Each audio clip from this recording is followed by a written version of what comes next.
Welcome to the Marketing Revolution podcast. This is the underground movement of savage marketers from all over the world.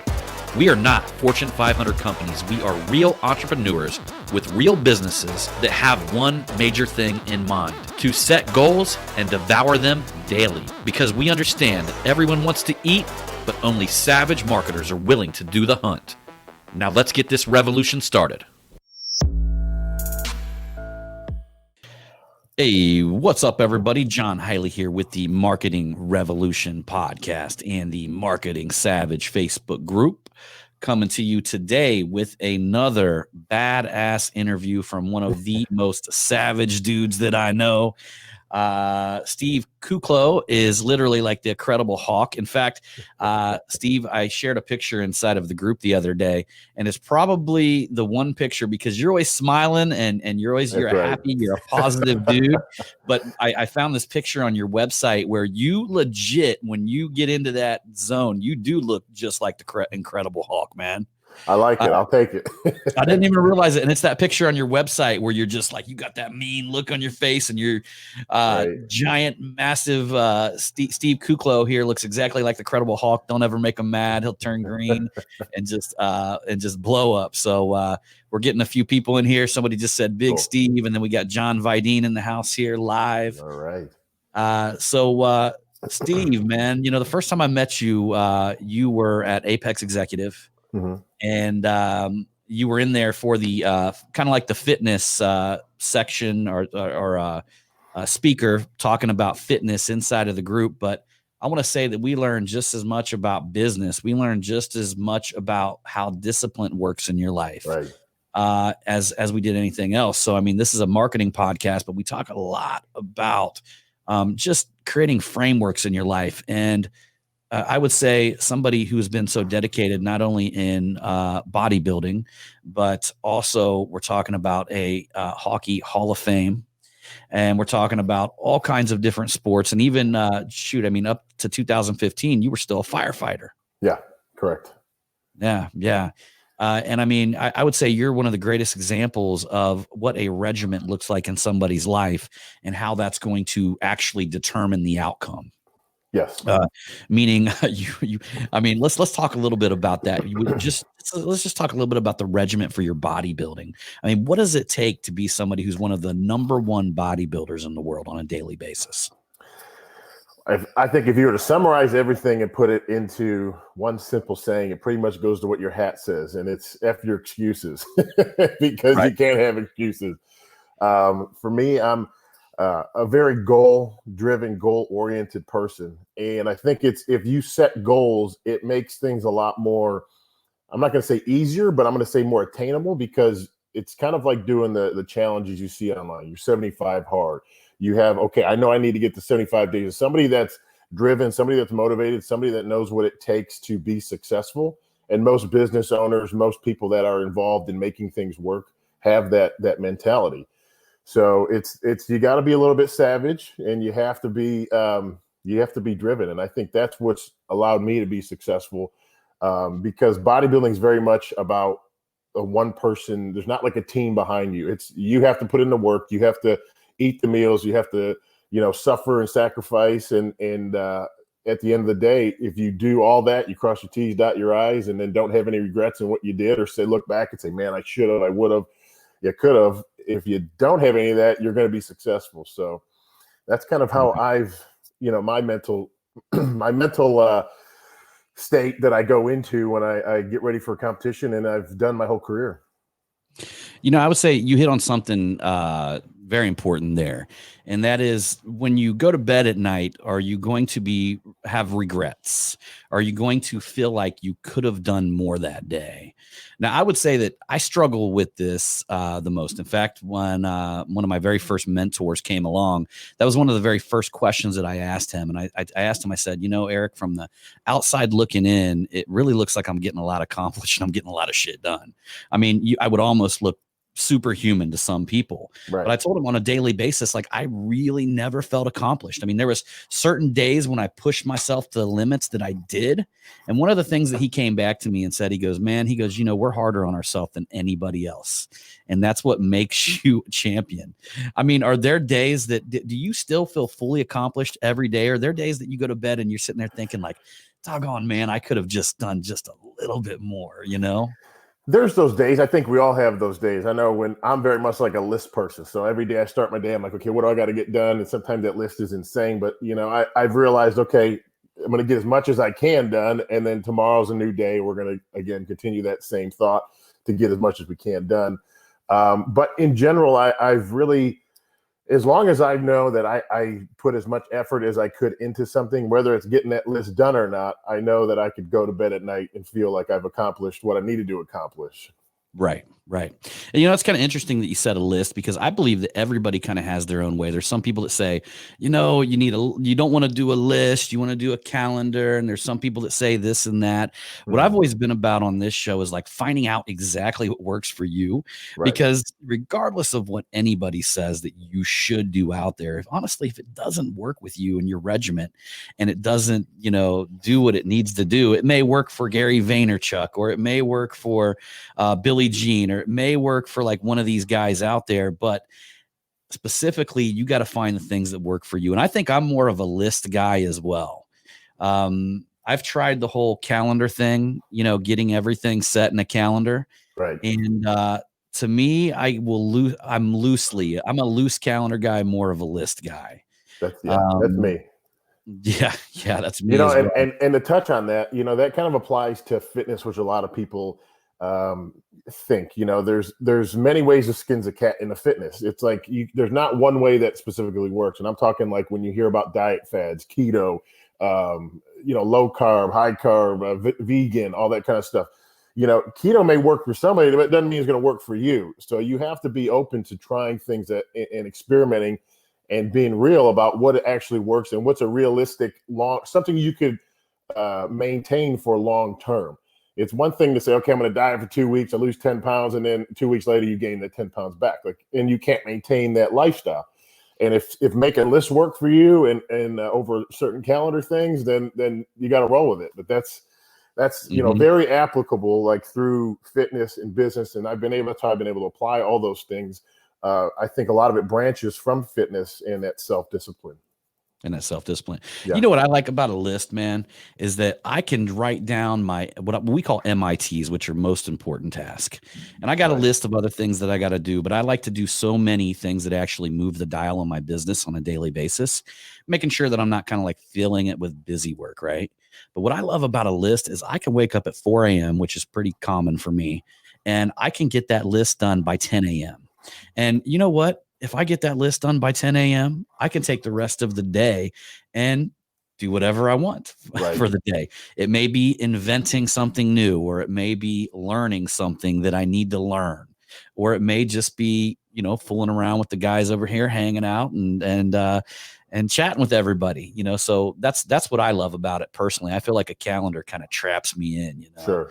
A little too restrictive for me. So, and what you hit on right there was awesome, because I truly believe I actually got some fitness people that are part of my inner circle. Mm-hmm. And one of them, Dustin, is launching, and Dustin's one of Sean Whalen's main guys. Okay. He helps Sean Whalen with the t-shirt line and all that kind of stuff. Well, he's part of my inner circle, and he's getting ready to launch something incredible here coming soon in the fitness realm. And we just had a conversation. I had to explain to him that to launch something in the fitness realm, you got to step into a world that's a new opportunity, because so many people have tried so many things in the fitness world that they associate their failure once with a failure again. Mm-hmm. For instance, if you just said, hey, man, I got this great fitness program, it's like how to count calories. Right. And people would look at that like boring. But if you come up to them and say, man, we got this carnivore diet thing going on here, right? Yeah. To me and you, big beastly dudes, I mean, we're going to be looking at this like we can be carnivores. Wow. And lose weight. Yeah. People like the little, they like, I'm not going to, lack of better words, gimmicky kind of things like, catchy, you hear like carnivore or There was an old training program I used to do called Dog Crap, and people, everybody's like, "Oh man, that." I'm gonna check that out, and it actually worked really well. But it's just the label somebody put on their plan that sounded really cool. So. Hey, now, do you remember the old? I think his name was Brooks Kubik, the dinosaur training stuff.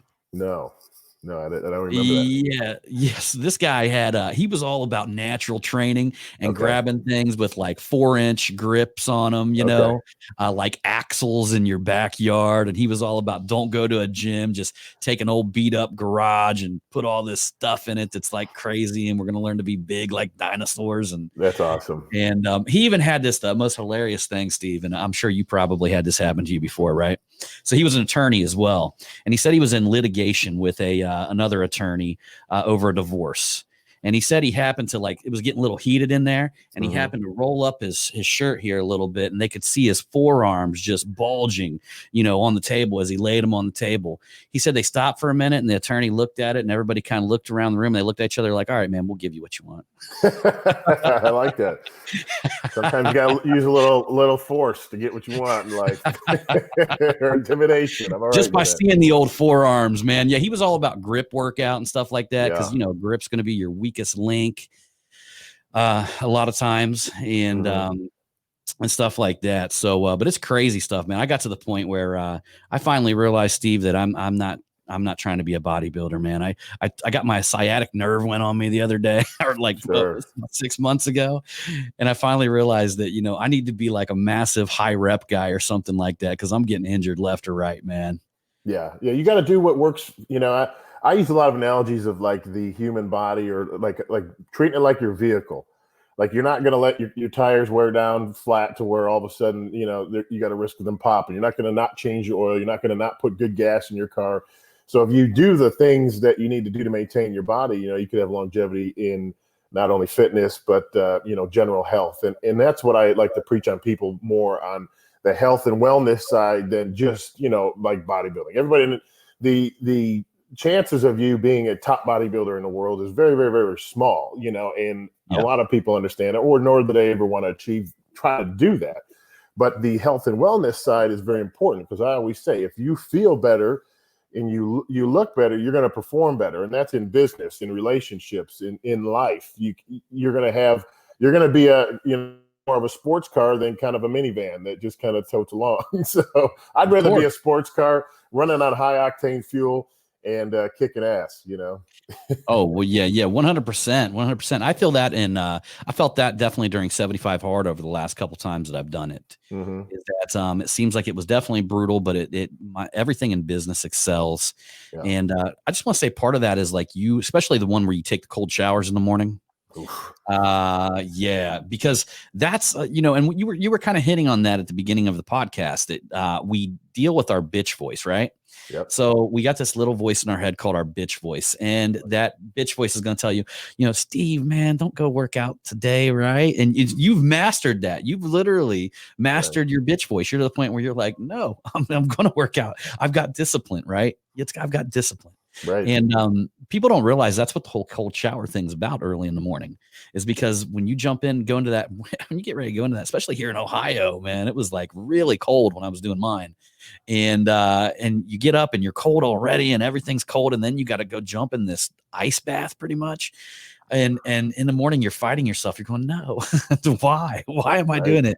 And then you're finally like, oh, and then you jump in and like, you just like, it's a ferocious thing for like the first 30, 45 seconds. And then it finally starts to, you start to numb up and then it's all right.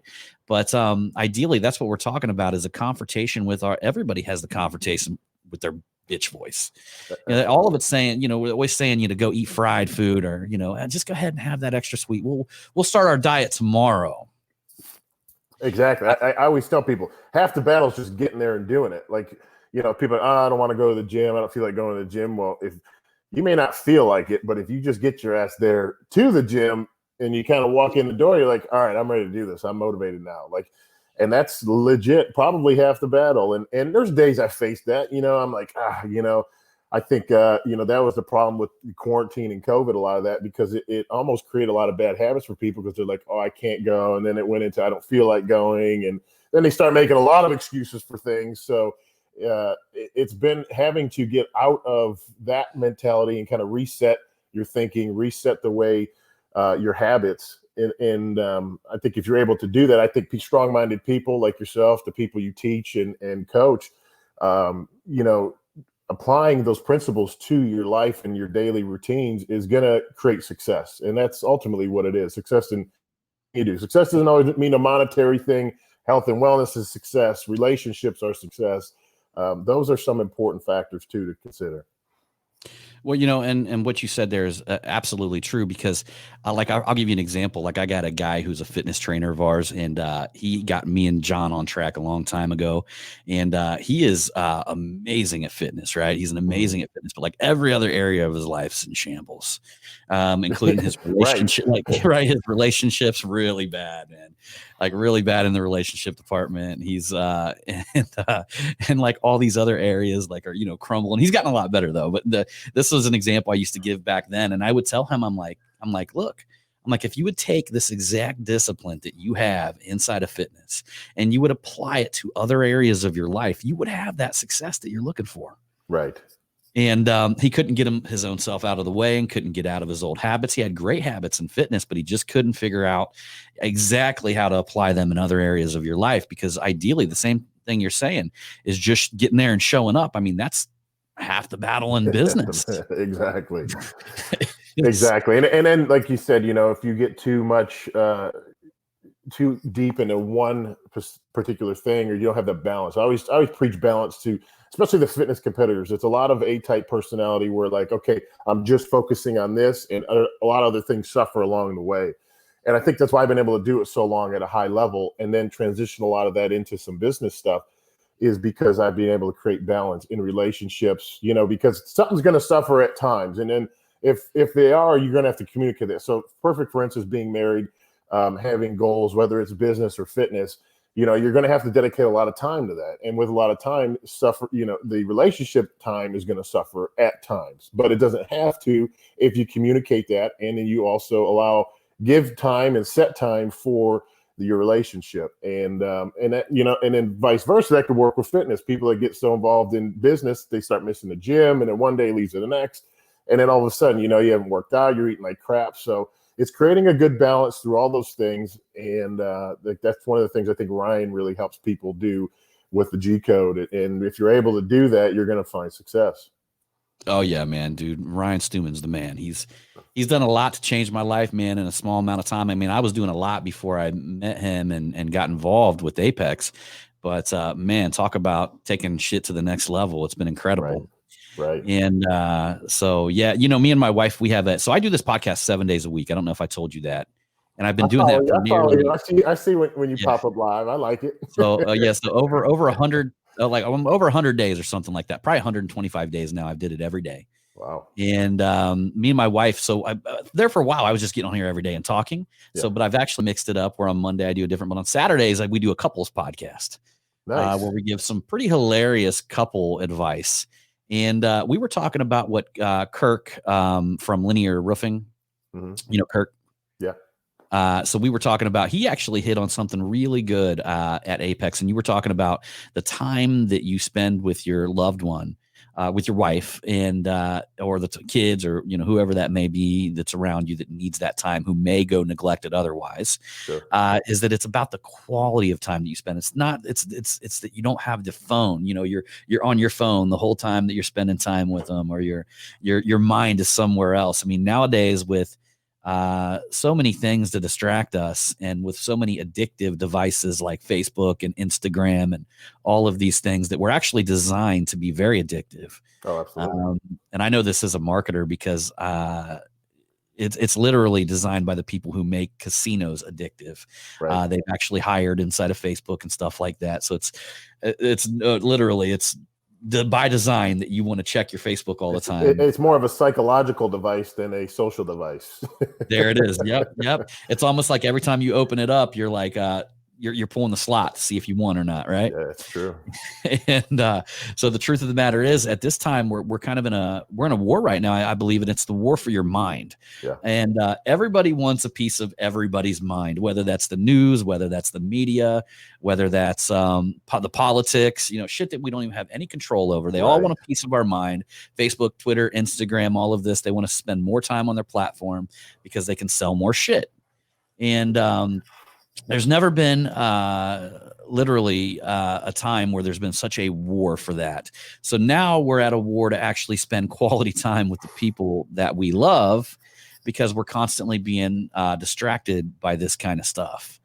And what do you do to combat that as best possible? The time aspect, dedicating time.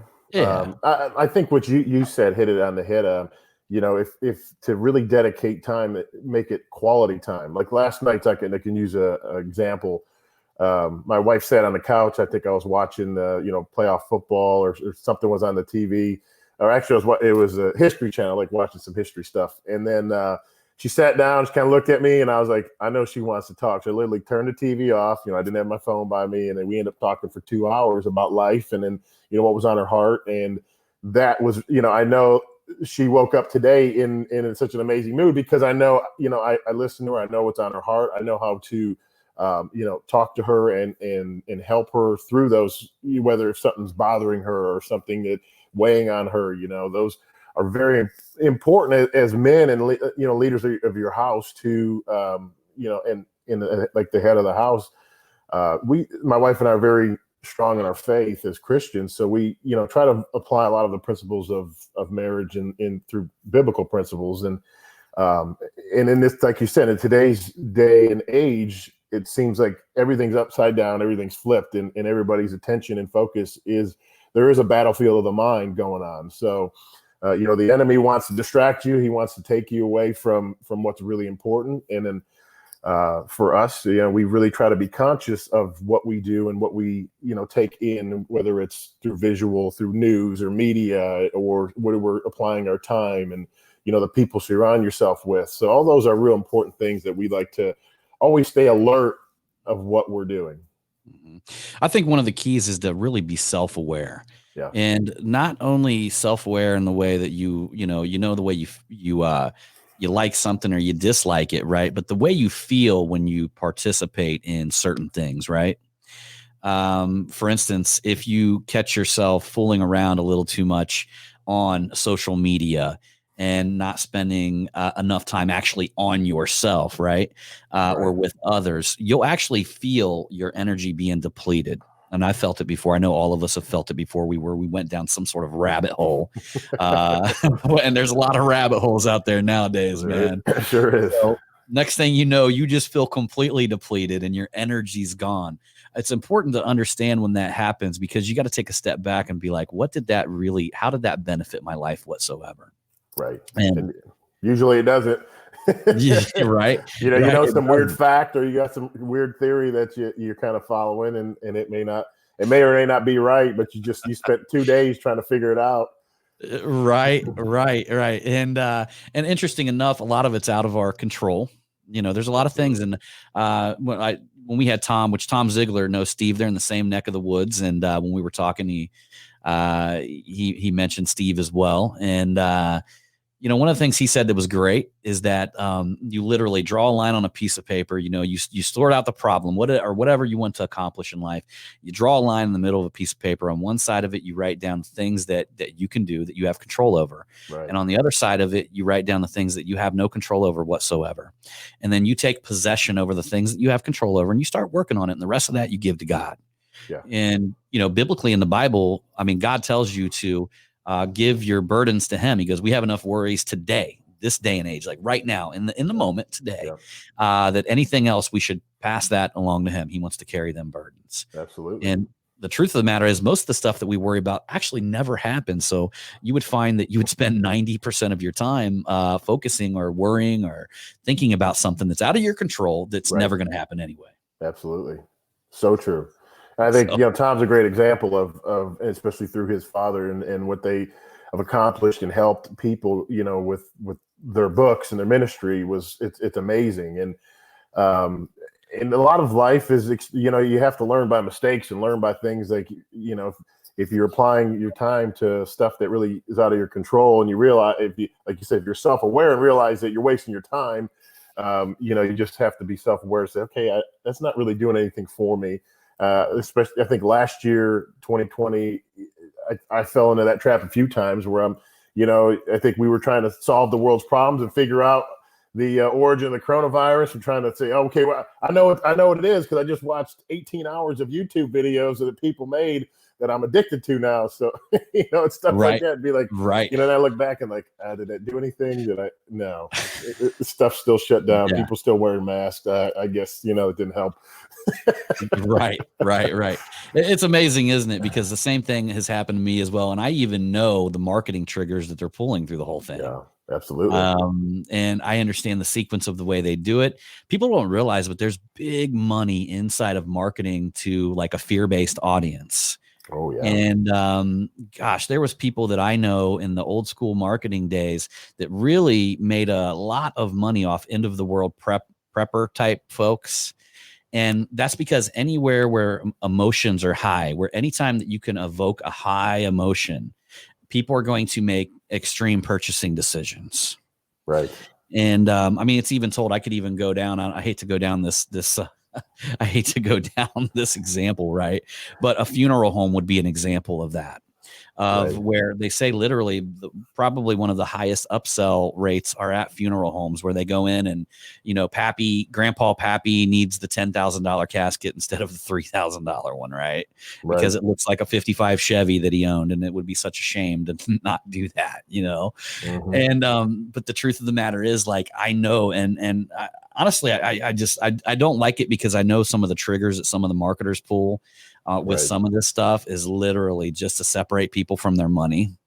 And that's the bad part about marketing. And that's the part that I'm combating, with what we do. Absolutely. But, it's an interesting mission, but I'll even go down some of these rabbit holes and get stuck when I know the marketing triggers. Like, I literally know there's a genius marketer behind this whole thing that put this thing together just to string you into it.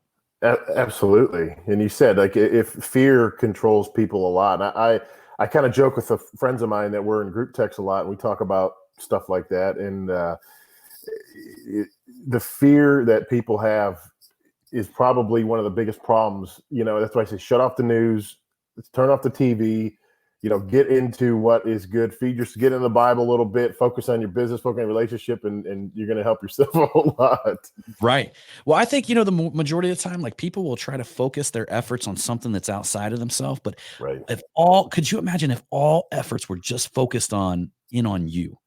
Okay. Right. And I know some people almost feel like, I know my wife had this thing like mom guilt, where she felt like she couldn't focus much. And a lot of women face that. And there's also a lot of men that face a certain type of guilt where they feel like if they go and focus in on themselves, that they're going to be taking something away from somebody around them. Right. But the truth, it's the exact opposite. The one thing that we can do is focus in on becoming the best version of ourselves. So we are so healthy mentally, spiritually, physically, that we can mentor the people around us, and the people around us, we can actually shine our light on them, which allows them, unconsciously gives them permission to shine their light on the world as well. Absolutely. I think in a world of what seems to be a lot of darkness, we have to be light. And a lot of it is what we put out, the energy. I think we're big energy and frequency beings. Putting out being a light in a dark room, a dark world, putting out a good word. I think the words we speak are so important. I preach on that a lot to people. A lot of times, people don't realize the words that they're speaking. The Bible says, life and death is come from the tongue. Like, if you are speaking death over yourself, you say something as simple as like, man, that appointment, it killed me today. Like, you just spoke death over yourself and you don't even realize it. My wife was amazing at teaching me that and like calling me out on things I would say. And I'm like, wow, I really need to change the way I speak. And in doing so, it's changed my attitude. My emotions are much lighter and it's not so heavy and just things like that. And I want to, and I help. And when I hear somebody say something, I was like, hey man, like, listen to what you just said. Think about it, and they're like, wow, like that's really important. So speaking good things out over yourself, over other people, being a light, all important. Yeah, and and not only that, I mean, just like so many people get caught in this idea that they think and talk about other people, Right. and where the center of their conversation, the center of their being is focusing on like what other people are doing or talking about them, right? And I was actually just speaking to my wife about this over the weekend, and I literally told her, I said, if people aren't out there chattering about you, then you're not doing something right. And that's going to happen like every time in life. And I'm sure you face this like every time in life that you level up. There's going to be people that are going to feel left behind. Right. They're going to feel that that perhaps maybe you don't deserve whatever it is that you're getting or that you're receiving in life. And what me and my wife made a commitment years ago is that we don't talk about people anymore. Right. We just speak blessings into people's life. But we understand that there's going to be that chatter. But what that chatter is, if you actually allow that to come into your life, that's like black magic. That's like when you allow that to consume you. That's like allowing, in fact, one of the book, The Four Agreements, talks about that being black magic that comes over your life. And in fact, like biblical times, they used to call these type of people, I guess, chuckers, where they were literally surround a castle. And because they couldn't get past the castle walls, they would chuck rocks into the water supply, causing people to come out so they could actually kill them, right? Mm-hmm. And what I think people try to do is they try to chuck these rocks, and this could be family members. This could be people that are very close to you. True. And as you're moving up that elevator to the top, they're going to try to chuck rocks and try to bring you down spiritually, right? And try to bring you out of this state that you're in. Absolutely. You have to allow that in your life, though. You have to allow that to happen to you for that to actually happen to you. I mean, throughout your life, Steve, I know you have so many accomplishments. Have you felt that, throughout your life where as you leveled up, you mentioned surrounding yourself with the right people. So I assume at one point there was the wrong people, right? Well, absolutely. And I at mean, one point you realized that. My wife always said, by the company you keep a lot of times, and if you're around people that aren't helping you level up, like, that's what I think one of the great things about Apex, you're around people that are very successful, driven, and that motivates you just right there. But, I never forget because one of the things that that keeps me humble in what I do and through success, it's just knowing like the same people you see coming up are the same people you see coming down. So I always treat everybody equally. Like I don't forget people. I'm not like, oh man, I'm better than you now because I'm on the cover of a magazine or I won a show or something. Like it doesn't change who I am as a person, and you have to remember that. But there's always going to be haters. There's always going to be. I think the fitness world has a lot of that. I think any kind of sport. I mean, people dog Tom Brady, one of the greatest quarterbacks ever. And they're like, oh, he's no good or he's not the great, like the guy's, proof is He's in incredible. What he's accomplished. Yeah. And, but people will always hate, and you just kind of have to keep out that noise and kind of block it out and not let it really affect you, kind of be like Teflon and just going to kind of run off you. But at the same time, you just have to know, okay, you keep a strong mind, surround yourself with the right positive people, the people that pick you up, that want to see success, like I love celebrating success. Like I want to see your show be successful. I want to see your company be successful. I love seeing Ryan's Apex group grow, and like I love celebrating success. And you do that, you're not coming from a jealous place. You're coming from a place of celebration and enjoyment. And then that kind of, again, that same energy is going to come back at you. Right. And there's a little bit of the way that I like to call that you can actually utilize it a little bit, right? Right. So you let it bounce off of you, but there's also that idea that you should chew on it occasionally and spit it out. Because there's the days, right, where you don't feel like doing anything at all. There's the days where you don't feel like getting these things done, right? And then you might need to take a little bit of that energy, chew on it a little bit, spit it out, and actually use it as momentum to get these things done, to move harder, to come in stronger, right? So there's Absolutely. a little bit of an aspect that I like to say that there's a little bit of fuel there if you utilize it correctly. 100%. And I think if, like you say, if you chew on it, you harness it and kind of digest a little bit of taking the meat of what you want, cut the fat, you're going to get good. Like my wife was really great on one of the things she always said is like, don't react out of emotion a lot, because a lot of times we get fired up and then you're going to make an emotional response, and it may not be, a lot of times it's not the right response. Even like something in an argument with somebody, and out of the heat of the argument, you say something, you're like, oh, damn, I shouldn't have said that, but then you realize, like, again, control it. That's, I think, another self-discipline thing is controlling, your emotions. And, if you're able to do that, again, you're gonna have a lot of advantage on a lot of people, because a lot of people make a lot of emotional, irrational decisions with money, with business, with like you said, I'm hungry and I haven't had a piece of cake in a month or a week. I've been good all week, and then they go overboard, but there's a lot of traps of not being self-disciplined. Yeah. And you can go overboard on a daily basis as far as food goes. I'll tell you what, I tried this thing, Steve, where I would eat 6 days a week. I would eat healthy. And then on the 7th day, I would just go, but like not just one free meal all day long, man. Yeah. And we even did a blog about it. It was hilarious. The stuff that I was eating and buying on that day. And man, like I did not lose. I gained weight by doing it that way. Yeah, 6 days of work you got ruined in one day of eating like shit. Yeah, you could literally ruin it in one day. You could probably get away with one meal a week, I'd say, if you did it good and you worked out hard, like But you have to hit it hard to be able to even do that, man. Yeah, I had a friend that did that. He was like, man, I ate perfect all week. And then Sunday he would go bonkers and like eat just everything. What I was doing. And then Monday I'd see him and I'd be like, man, how you doing? And I could tell, like, I'm like, man, you look a little bit fuller. Like, you eat some good food? And he goes, man, I put on 18 pounds yesterday. I said, 18 pounds? Like, that's insane, But obviously a lot of that's water and stuff that comes with a lot of sodium and high calorie foods. But yes, again, let's create a little balance here. Maybe we stretch that out over the whole week. Maybe 1 or 2 meals instead of an all-day feast. Yeah. See, what happened to me, Steve, is I went 2 back-to-back almost with 75 hards and then phase 1. And then I was off for the last probably 25 days. And I didn't go crazy, but there's certain days I did. And the whole thing led up until now. And then yesterday I finally cut it off and said, man, okay, I'm back on my calorie counting thing that I do. And I stepped on the scale, man, and I normally walk around at 230. I only weighed 236. And I was like, wow. I was like, I'm like, this is actually kind of good. Right. Good. So, I got about 6 pounds to lose to get back on track. But, that is the thing with like you said, making it a lifestyle rather than like these 75 hards and stuff like that. As much as how the good stuff that 75 hard has brought into people's life, everybody I know who gets off of it just goes buck wild, man. Like when it's done, it's like on like Donkey Kong. You're like eating stacked up paint, like everything you could imagine. And if you drink, I'm not a drinker, but if you could imagine like people who drink as well, that just get shit faced afterwards. They can't wait for like that was one of the questions when I spoke at the Apex at one time, and what do you do on day 76 if you do 75 hard?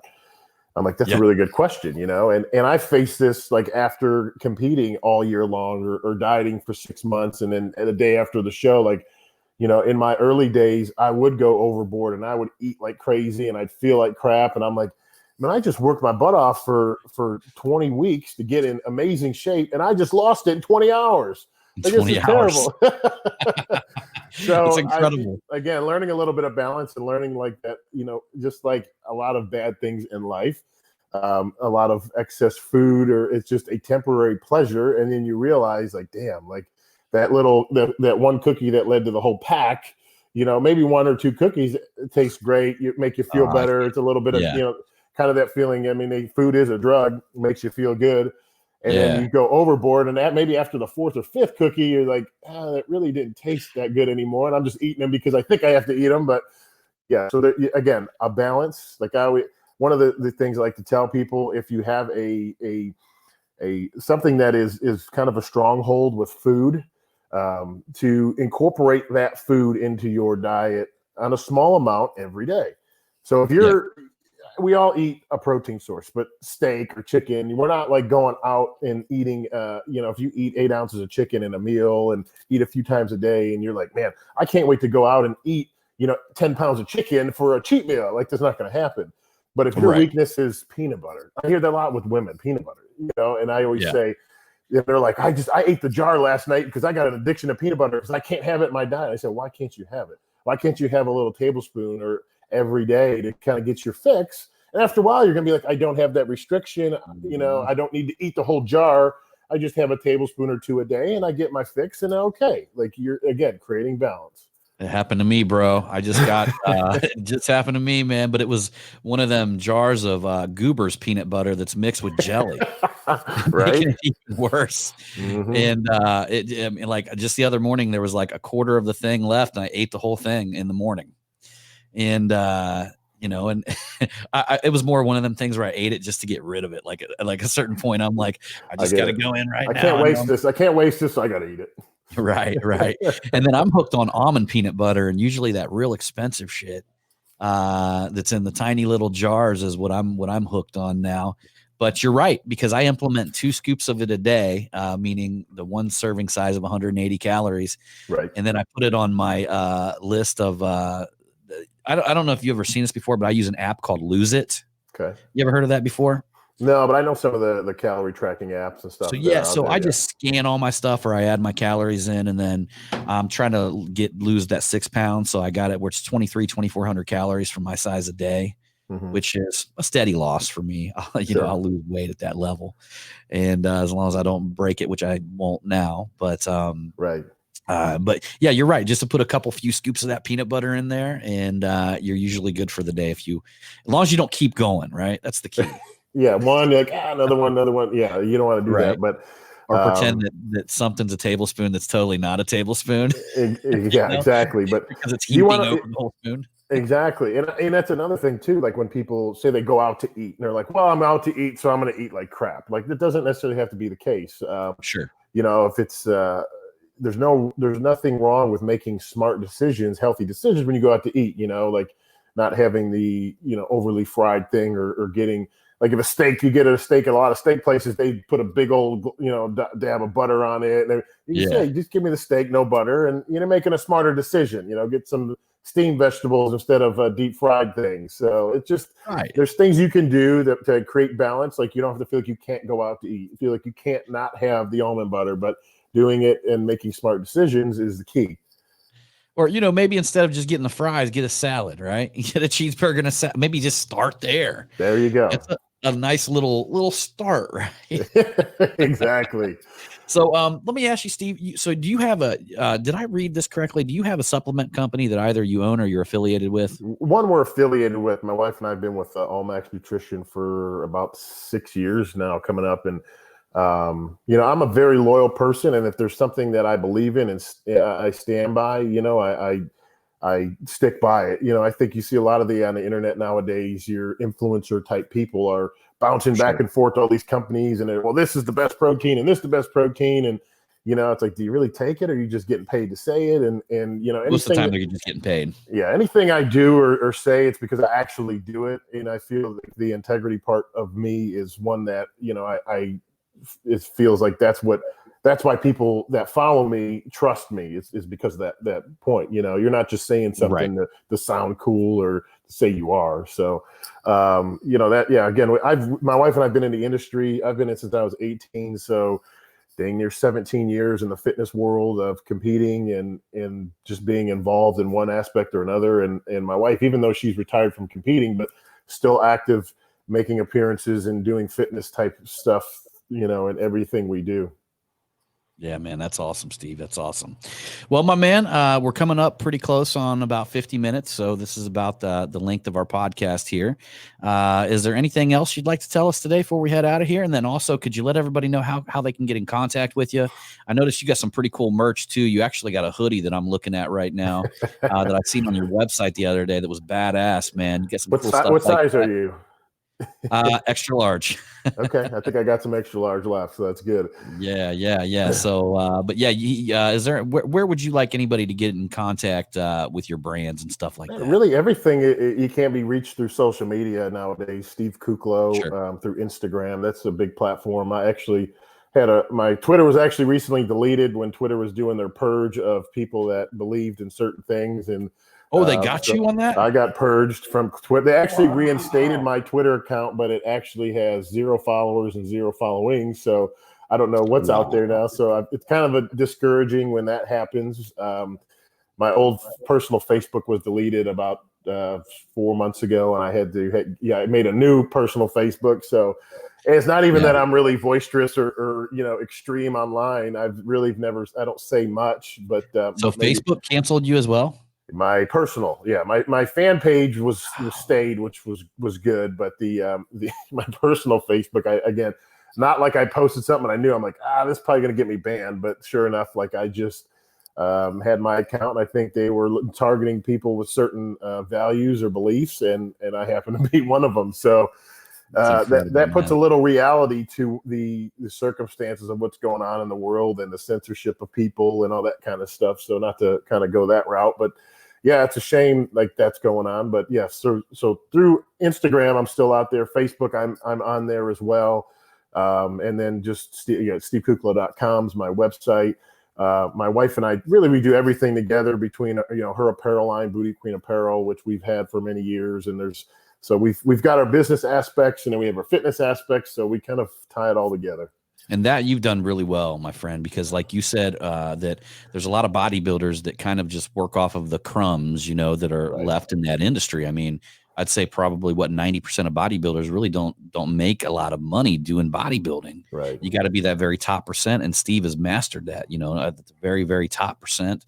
And that's a whole nother animal, man. You even got the Kuclo Classic, right? That's right. Next year or this year, 2021, I hope he could come out. Maybe but yeah, we have 3 now. We've expanded that from the Dallas show. Now we picked up a Midwest show. We have one in Michigan, and then we have one in Wyoming. So, just again, through a lot of years in it, like I think you preach this to a lot of people, it takes time and a lot of effort. There's no overnight success. So we've been doing this, like I said, 17 years.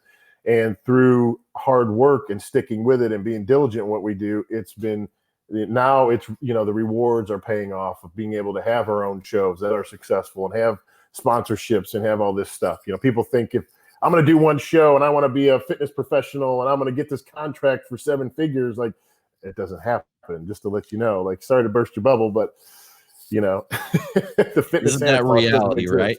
Yeah, exactly. 10 years later, you're an overnight success, right? Bingo. That's it. And we do preach that a lot. I tell everybody, I'm like, this whole game of social media, creating leads and things like that, I don't look at what something looks like a week from now. I look at what momentum I can build a year, 5 years from now. I'm looking at like what this looks like 5 years from now, Absolutely. And that's the type of vision you got to have, because you don't want to get that whole idea that, your everything is immediate and you're going to jump on social media and people are going to start buying all your shit. You know what I mean? It really takes a lot of time, a lot of effort, and you got to build that momentum. You got to build Absolutely. that momentum. For sure. All right, Steve. Well, I appreciate it, brother. Such an honor to have you on our podcast, man, the Marketing Revolution podcast, and in the Marketing Savage Facebook group. And so we're going to go ahead and bounce out of here on that note. And everybody, appreciate you for coming along today. And as usual, I'm going to see you on that next one. Thank you, guys. Thanks for having me, John. All right. Thanks, brother.